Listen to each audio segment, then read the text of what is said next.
pues estamos en un tiempo en el cual venimos recogiendo a partir de ya el botín de guerra de estos 52 días de ayuno que el Señor nos dio la victoria. ¿No? ¿Cuántos estuvieron aquí en guerra con nosotros?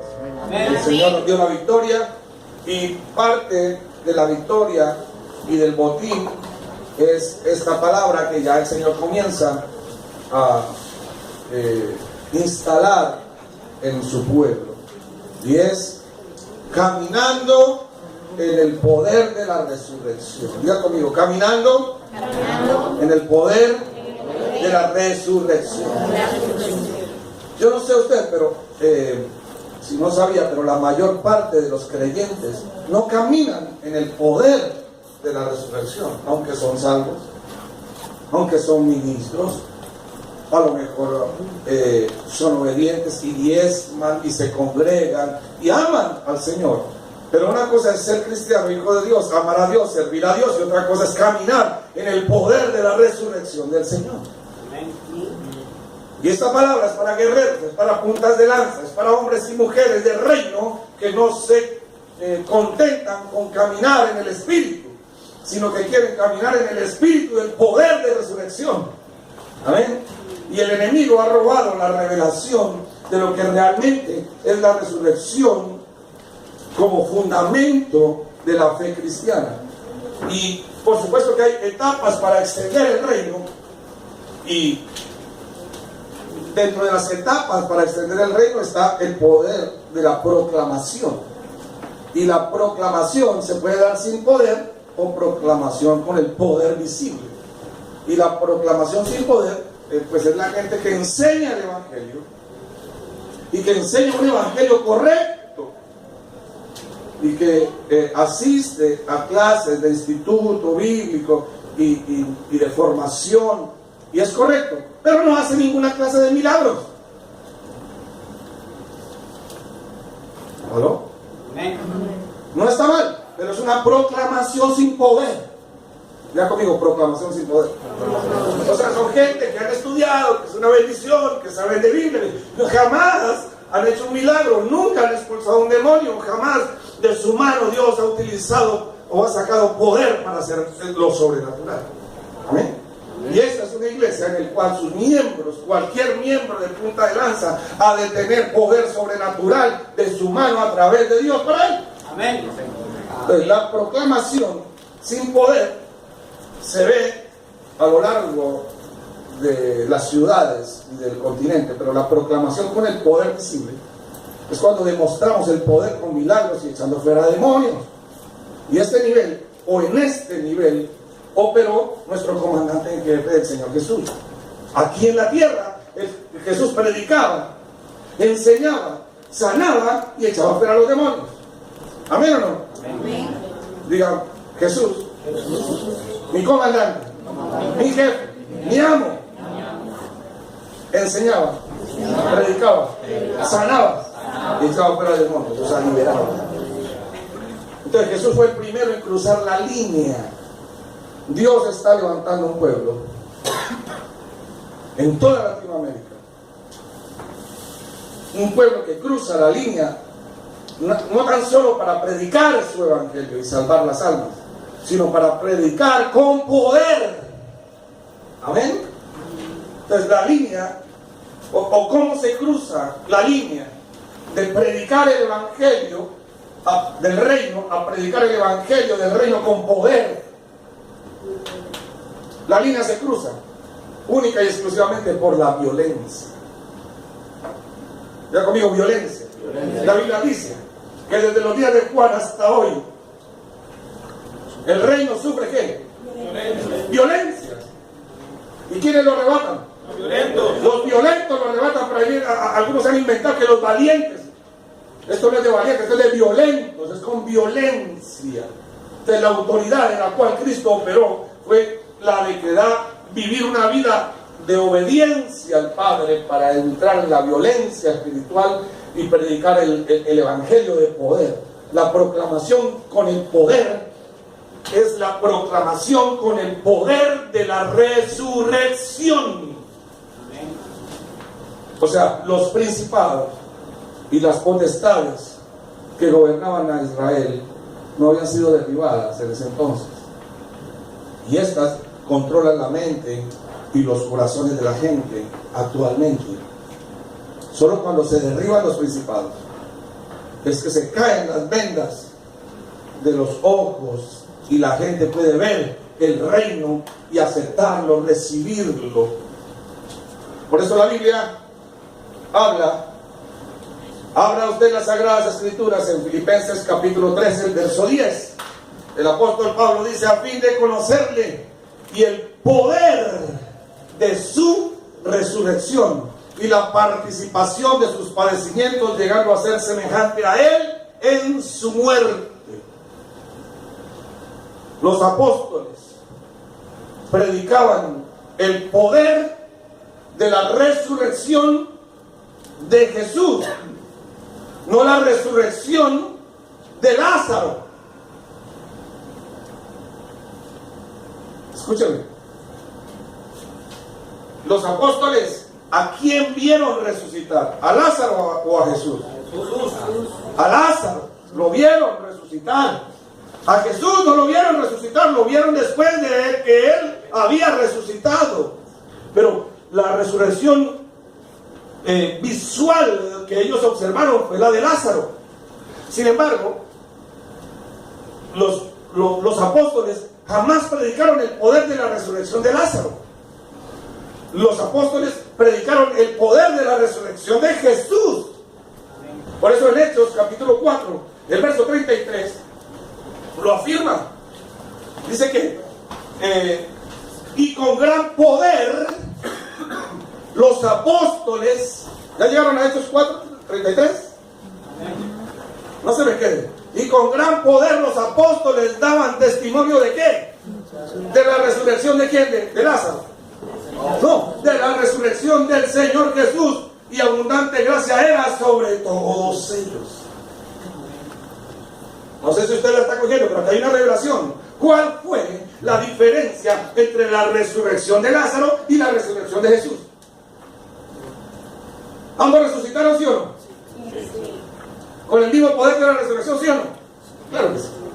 Pero asumimos que Lázaro era un hombre mayor, con debilidades, con mal carácter, con malos pensamientos, tal vez con ira, con rencor, con odio. Cuando murió, fue sepultado con todos esos pecados. Y cuando es resucitado, Lázaro se levanta con los mismos pecados.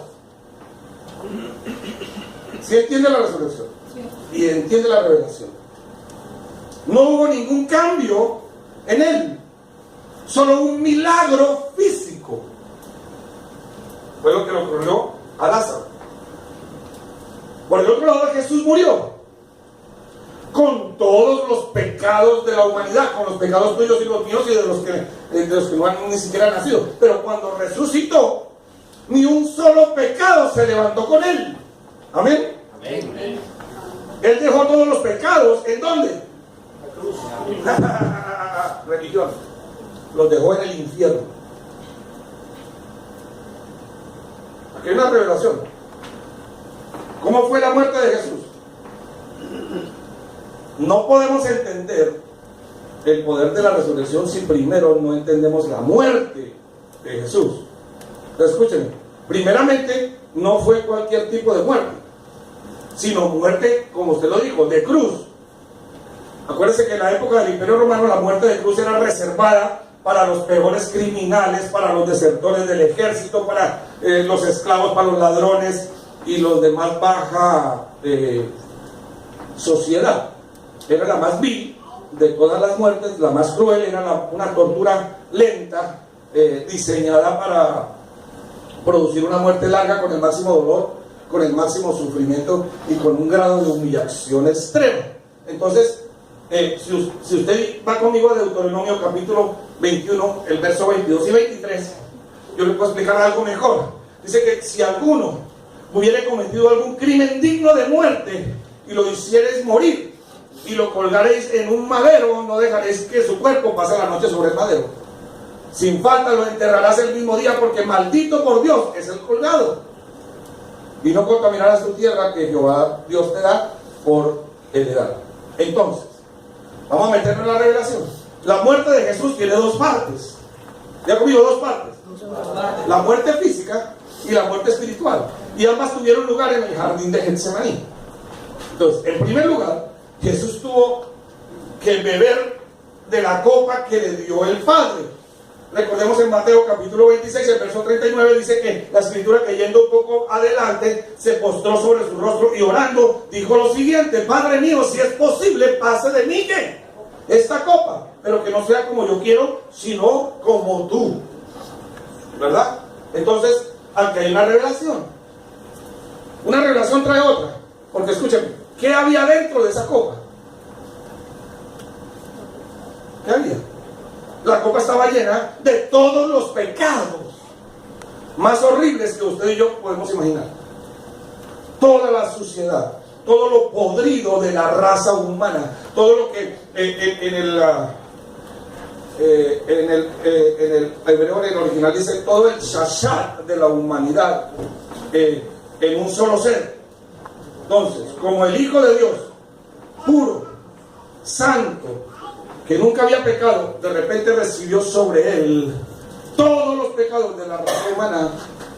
Por eso proclamó: pasa de mí esta copa. Entonces, el dolor del Calvario, ahí en la cruz, no fue tanto como el sufrimiento físico. Aunque fue horrible, escúcheme, lo más doloroso fue cargar con la concentración de la maldad y de la suciedad del pecado humano desde el principio de la misma creación hasta el fin. Por eso dijo: Señor, si es posible, pasa de mí esta copa. ¿Cuál copa? La homosexualidad, las mentiras, el odio, el resentimiento, el rechazo, las maldiciones generacionales, el robo, el aborto, el asesinato, las enfermedades, los pecados de ocultismo, la brujería, la hechicería, la masonería, toda esa cantidad de basura. Amén. Ahora, la gran pregunta es: ¿cómo lidió Jesús con el pecado? ¿Qué fue lo que hizo Jesús con el pecado?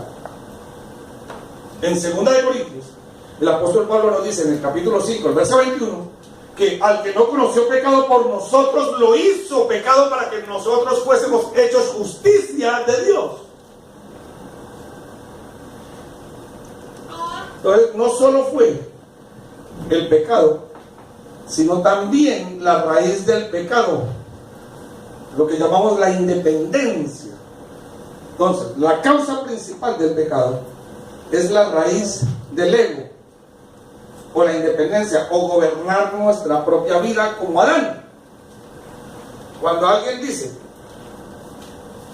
esta expresión, por ejemplo: yo hago con mi vida lo que a mí se me viene en gana, esa es ya mostrando la raíz de la independencia, que es la causa principal del pecado. Está próximo o próxima a pecado. Aquí hay una revelación. Por primera vez, el Padre y el Hijo se separan. El pecado levantó una barrera entre los dos, entre el Padre y el Hijo. Ese no fue un momento de comunión, como fue con algunos mártires de la iglesia. Si usted lee la Biblia, mientras los mártires, por ejemplo, como Esteban, eran apedreados, quemados o despedazados por leones, la palabra dice que la presencia de Dios inundaba su ser y su gracia les ayudaba a morir en paz.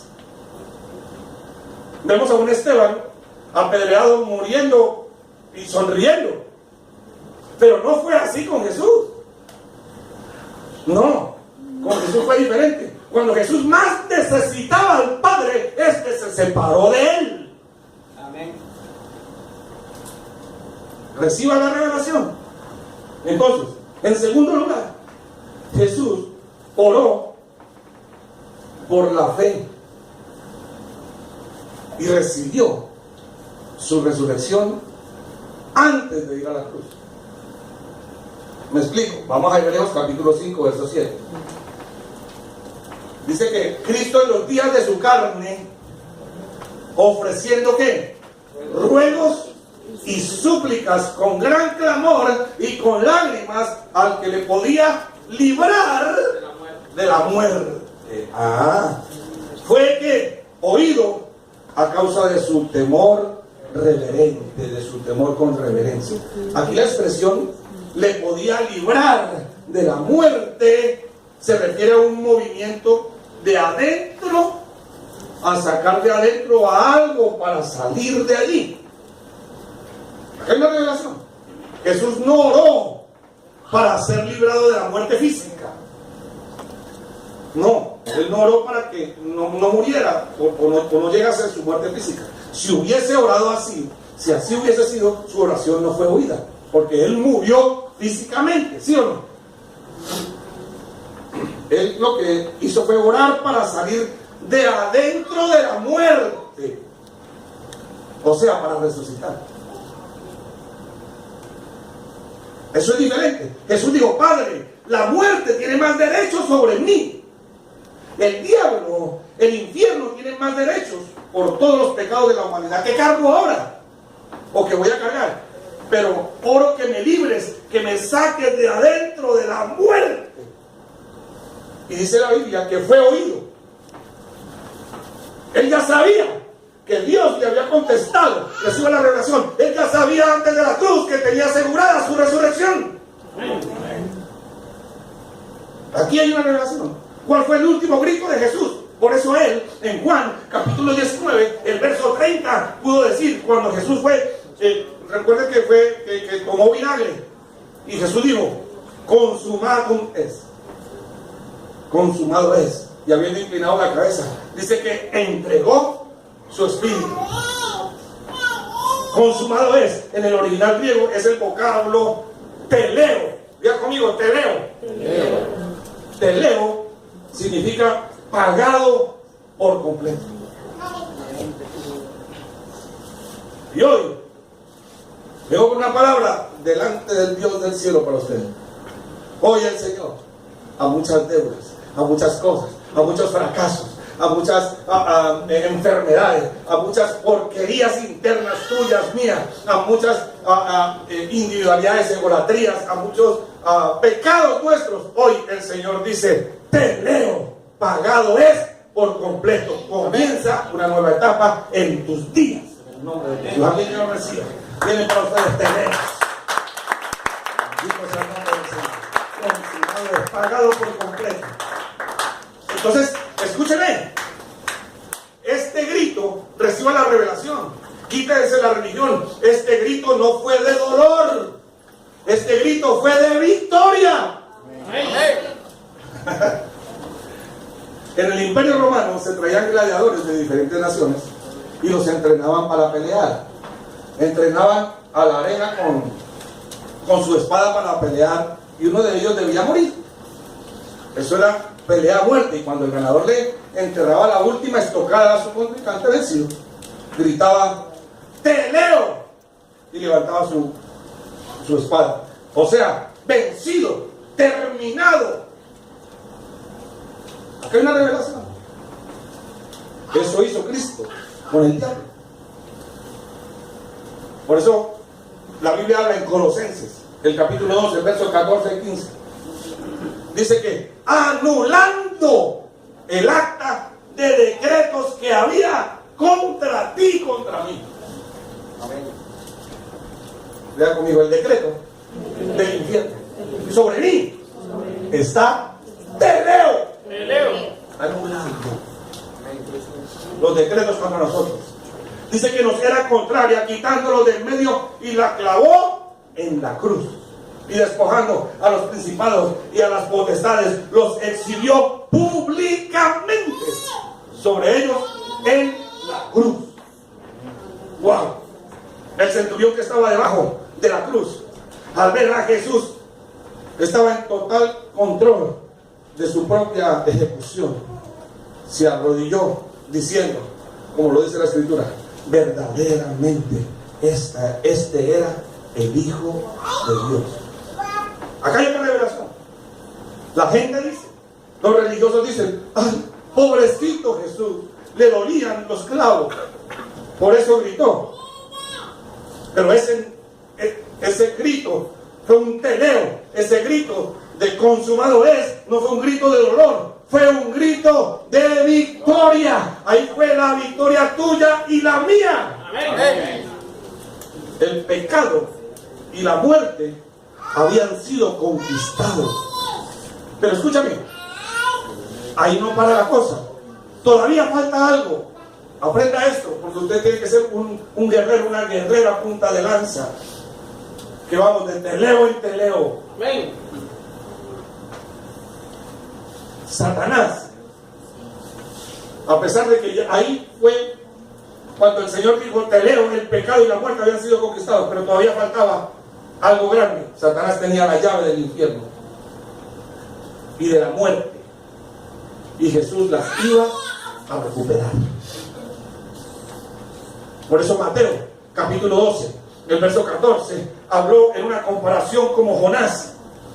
Dice que porque como estuvo Jonás en el vientre del gran pez 3 días y 3 noches, así estará el Hijo del Hombre. ¿En dónde? ¿En dónde? ¿En dónde? En el infierno. En el corazón de la tierra, 3 días y 3 noches. ¿En dónde queda el infierno? En lo más profundo de la tierra. Aprenda esto.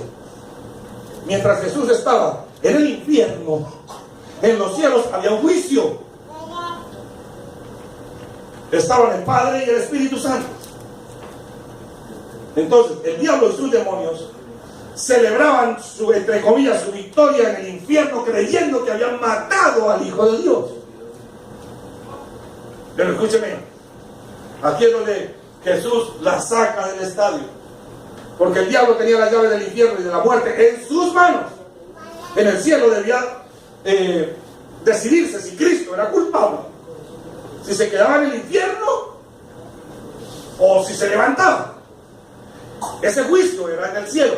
En el infierno estaba Cristo, y en el infierno gritaba la victoria. Pero el Padre golpeó el martillo del juzgado celestial y dijo: ¿qué culpa tiene este hombre? No tiene ninguna culpa. Ha sido perfecto en todos sus caminos. Pagado es por completo. Él lo dijo. Por tanto, yo declaro que todos los pecados que hay sobre él, toda la suciedad humana, que se queden, que permanezcan en el infierno. Espíritu Santo, ve y resucítalo. Y dice la Biblia que fue resucitado por gloria del Padre al tercer día. Acá hay una revelación impresionante. El Espíritu Santo siempre está donde hay guerra. Nunca está quieto. Hubo un terremoto cuando el Hijo de Dios resucitó. ¿Cierto? Hay una ola de poder. Me voy a profetizarles. Hay una ola de poder de la resurrección por todo este lugar que salió desde este altar, en este tiempo, desde la alabanza, desde la intercesión, desde que usted entró a este lugar. Amén. Sobre su vida. Amén. Se va a remover en ti, en tu familia, en tu ministerio, se va a remover en tu economía, en tu empresa, en tu propio ser, lo que estaba muerto, y comienza a resucitar. Bendito sea el nombre del Señor Jesucristo. Alguien que lo haga y que lo glorifique. Bendito sea el nombre de Jesucristo de Nazaret. Descendió el Rey de Gloria a este lugar. Jesús murió como el último Adán. Te bendigo, hija. Resucita lo que estaba muerto en ti, en tu hogar, en tu ministerio, en tu ser. Jesús murió como el último Adán, cubierto con todo su pecado, pero el último Adán nunca se levantó de la tumba. Te bendigo, hija, se levantarán cosas nuevas en tu vida. Antes de que termine este año verá la gloria. Jesús fue resucitado como un hombre nuevo, como el Señor del cielo, sobre quien Satanás y el pecado no tenían ninguna potestad. Escúcheme, Satanás nunca pudo y nunca podrá tocar a ese nuevo hombre. Y acá hay una revelación. Jesús ganó la batalla legal en los cielos, pero no la batalla militar aquí en la tierra. ¿Cómo así? Una vez recibido el poder y la autoridad para desplazar a los principados y a las potestades que gobiernan los aires, como dice la Biblia, Jesús no tomó la autoridad y los ejecutó. No, Jesús se la dio a los 120. Mientras él ascendió al cielo para sentarse en su trono a gobernar y a reinar, a la iglesia dejó el poder y la autoridad. A ti. Amén. A ti. Amén. Y a mí. Solo 2 lo creyeron, pero eso es verdad. Si no, vaya a Efesios capítulo 1, verso 22. Sometió todas las cosas bajo sus pies. ¿Cómo se llama eso? Teleo. ¿Y qué hizo con ese teleo? Lo dio por cabeza sobre todas las cosas a usted y a mí, a la iglesia. Bendito sea el nombre del Señor. Ahí en ese aplauso usted recibe el poder y la autoridad para caminar en el poder de la resurrección. Por eso ya acabemos con las prediquitas de Cristo te ama. Eso ya lo sabe la gente, lo sabe el infierno, lo sabe todo el mundo. Vamos a predicar el evangelio de poder, de resurrección, que resucite lo muerto. Amén. Porque sometió todas las cosas bajo sus pies, pero la entregó por cabeza a nosotros, a la iglesia. No la entregó, escúchame, no la entregó a los reyes, a los hombres y mujeres de gobierno, no, la dio a la iglesia. Pedro predica en Pentecostés y 3,000 personas son salvas y se añaden, dice la escritura, a la iglesia. Luego el mismo Pedro vuelve a predicar y un hombre cojo se sana y 5,000 personas más se agregan a la iglesia. 2 años después de Pentecostés, una tercera parte de Jerusalén ya era salva. Es decir, más de 20,000 personas se habían convertido en ese corto tiempo. Eso se llama poder. Y poder para resurrección de vidas. Nuestras iglesias y nuestros ministerios necesitan la revelación del poder de la resurrección para proclamar el reino con la demostración de ese poder y recoger la gran cosecha, porque Cristo ya viene por su iglesia. Amén. No viene por un hospital de gente acabada, viene por una iglesia sin manchas, sin arrugas. ¿Eso qué quiere decir? Viene por generales, viene por hombres y mujeres listas para la guerra y listas para entregar todo. Sobre todo para que podamos ver nuestras ciudades y nuestras naciones transformadas y restituidas al reino de Dios, a su diseño original. Necesitamos, sí, solo sí, no saber Biblia, sino saber Biblia y enseñarla con poder. Amén. Amén. Amén. La gran pregunta es, pastor, ¿y cómo recibimos el poder de la resurrección? Pues ya nos llevó a esto. Ahora dígame, ¿cómo recibimos ese poder de la resurrección? Por algo que se llama en la Biblia la ley de la herencia. Ya conmigo, ley de herencia. Ahora, ¿qué es la ley de la herencia?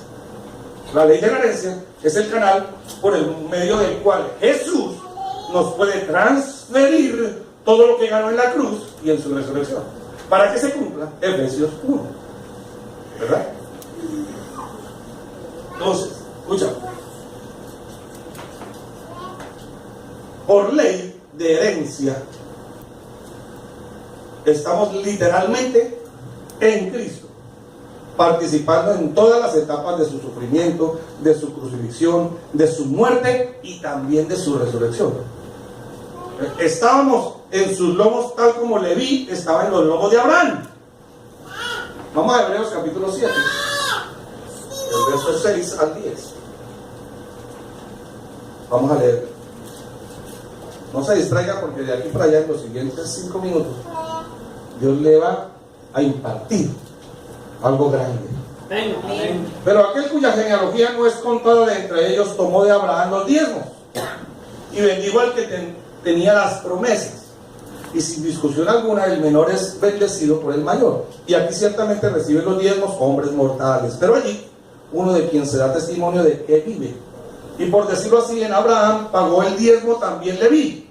Diga, en Abraham pagó el diezmo también Leví, que recibe los diezmos, porque aún estaba en los lomos de su padre cuando Melquisedec le salió al encuentro.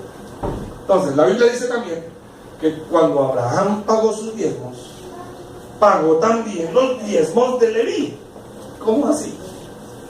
El tataranieto de Abraham, o sea, el tercer hijo de Jacob, porque él estaba ¿en dónde? En sus lomos, o sea, en su descendencia.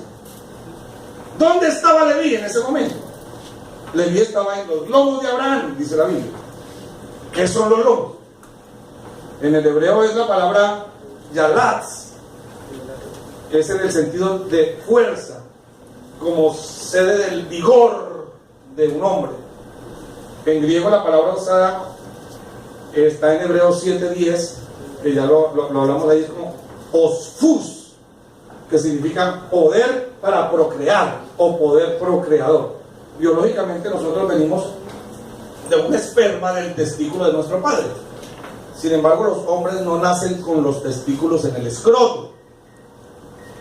Estos se encuentran en los lomos, o sea, en la parte inferior y central de la espalda, acá.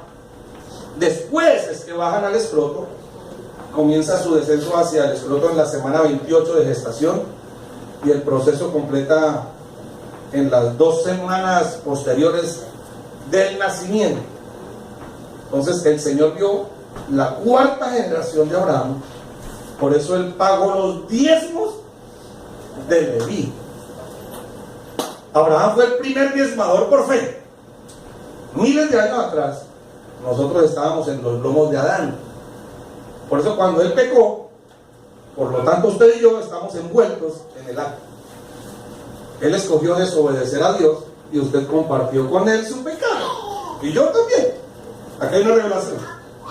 Cuando nacimos de Adán, la ley de la herencia, diga conmigo, ley de la herencia, funcionó en contra de nosotros por la ley de la herencia. Pero cuando nacemos de Jesús, cuando tenemos el nuevo nacimiento, funciona la ley de la misma herencia a favor nuestro. Amén. Así como el pecado era una realidad en su vida cuando estaba conectada a la raza de Adán, la justicia es una realidad cuando está conectada a su vida con la de Jesús. A usted nadie le enseñó a pecar. Era pecador por naturaleza. En Cristo el poder de la resurrección debe ser una realidad. Esta ley funciona así. Estábamos en Cristo cuando Él se hizo pecado y Él pagó el precio del mismo pecado. Entonces, estábamos en Él cuando fue sepultado, ¿sí o no? Y estábamos en Él cuando resucitó de entre los muertos, ¿sí o no? Por la ley de la herencia, nosotros tenemos el poder de la resurrección. Amén. Estas son frases que aparecen en la Biblia para ratificar todo esto. Por eso la Biblia dice: nosotros estamos sepultados en Él, resucitados con Él, glorificados con Él, en Cristo, sentados con Cristo. Entonces, ¿usted está sentado con Cristo o sentado con su compañera de al lado? ¿En dónde es que está? Usted está aquí en la tierra sentado con su compañero, pero por la ley de herencia ya está sentado con Cristo en los lugares celestiales, entiéndalo. Amén. Entonces estamos también resucitados con Él, sepultados con Él. Por eso Romanos 6, capítulo 4, dice algo tremendo: porque somos sepultados juntamente con Él para muerte por el bautismo, a fin de que como Cristo resucitó de los muertos por la gloria del Padre, así también nosotros andemos en una vida nueva. Amén. Por eso cuando usted aquí hace el curso nuevo estilo de vida, eso es lo que aprende, una vida nueva. Romanos capítulo 6, vamos a leer los primeros 5 versos rápidamente. Miren lo que dice el apóstol Pablo: ¿qué pues diremos? ¿Preservaremos en el pecado para que la gracia abunde? En ninguna manera. Dígale a la persona que está a su lado: pecado nada. Porque los que hemos muerto al pecado, ¿cómo viviremos aún en él? ¿O no sabéis que todos los que hemos sido bautizados en Cristo Jesús hemos sido bautizados en su muerte? En su muerte. Porque somos sepultados juntamente con él para muerte por el bautismo, a fin de que como Cristo resucitó de los muertos para la gloria del Padre, así también nosotros andemos en vida nueva. Porque si fuimos plantados juntamente con él en semejanza de su muerte, así también lo seremos en la de su resurrección. Eso es la ley de la herencia. Ahora, ¿cómo aplicamos los beneficios de su resurrección entonces, o la ley de la herencia, para la resurrección en mi vida y en la tuya, en nuestras vidas? Los beneficios de la cruz deben ser aplicados individualmente. La ley de la herencia, aunque está para todos, es individualmente que se adquiere. Amén. Sí, pero es que mi esposa, yo la amo, ella es una sola carne aquí en la tierra, pero por la ley de la herencia, el que está sentado con Cristo soy yo que creo, y ella no cree. Ella está sentada conmigo, pero yo estoy sentado con él y con Cristo, si creo. Entonces escúcheme, los beneficios son aplicados individualmente y solo por medio de la fe. Soy un gran beneficiario de la herencia que Jesús ganó en la cruz. Todo lo que era contrario a mí en Adán, ahora es a mi favor en Cristo. ¿Y esto conmigo? Todo lo que era contrario a mí en Adán, ahora es a mi favor en Cristo. Diga, todo lo que perdí en Adán, lo gané ahora en Cristo. La pregunta final sería, ¿cómo vivir y caminar en el poder de la resurrección? Para llegar ahí circularmente a donde iniciamos. Número 1, para vivir en el poder de la resurrección, la única condición para vivir en esta vida de resurrección es hacer lo mismo que Jesús hizo. Diga, tengo que imitar a Jesús. O sea, estar listo para morir todos los días. Diga a la persona que está a tu lado, ¿estás listo para morir?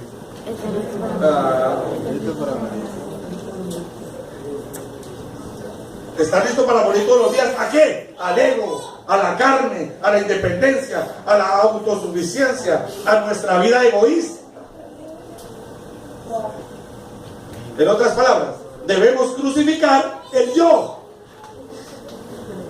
Amén. Ahí sí, medio amén. Pero esto es la realidad. Dígale a la persona que está a tu lado, ¿estás dispuesta a crucificar el yo? Porque es fácil decir religiosamente, yo estoy juntamente crucificado con Cristo. Ay, sí, muéstrame los clavos de tu yo, que ya no están. Esos son los clavos míos, los tuyos.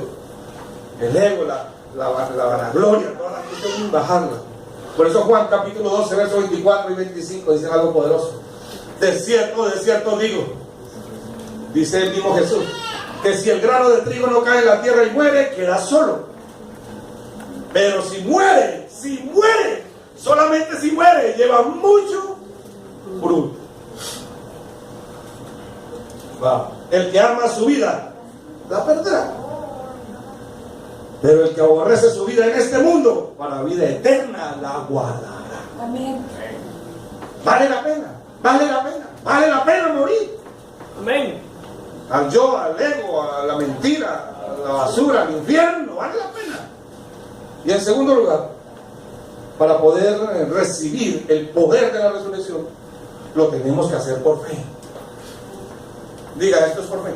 Esto es por fe. Jesús murió una vez y para siempre por el pecado. Nuestro viejo hombre fue crucificado y a través de la ley de la herencia recibimos todos los beneficios que él obtuvo en la cruz del Calvario. Venga la alabanza, vamos a orar, vamos a proclamar el poder de la resurrección sobre nuestras vidas.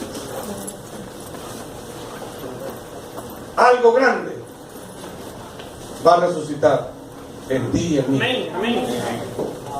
Lo primero que vamos a hacer es que vamos a orar por aquellos que depositaron su semilla, su diezmo, su ofrenda, porque lo primero que va a resucitar el Señor en nosotros es el área económica.